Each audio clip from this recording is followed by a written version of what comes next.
Hey kids, let's look at Screwtape letter number 6. I'm not going to lie to you, this was a doozy. It was really deep, had a lot of information. I'm not even sure if I got it all. So definitely when you're reading or you're reading the blog post or reading the book itself, please jump in because there's a lot here.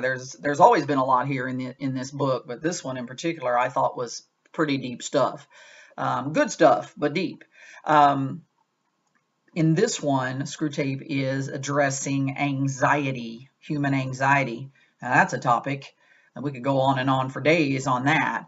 But he talks about how the demons get their spiritual bang for their buck if we're in an anxious state, if we are stirred up, worried, anxious, nervous, whatever you want to call it.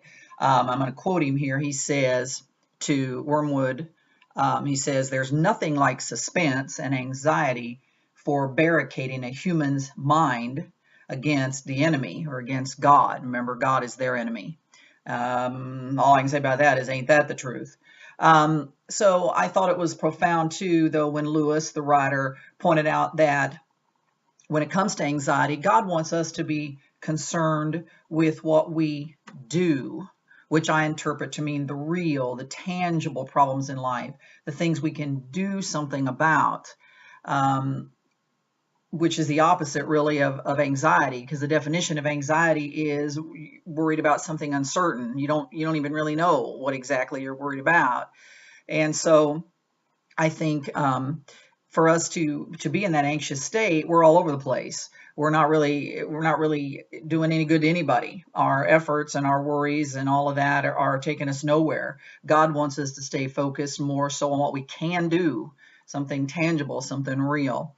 And again, the enemy would love for us to remain in a tizzy, all tangled up in the what ifs and worrying about things that we have no control over. And I have to wonder, how much time have I wasted? How much time have you wasted? Think about praying about stuff that, or worrying about stuff that never even happened. So from a time management perspective, if nothing else, anxiety is a major waste of time. So that was at least one of the points that I got out of this letter. And then as far as anxiety goes, Screwtape talks about patience as the antidote for anxiety. We should patiently wait and be asking God for daily bread, for daily tribulations for ours and others.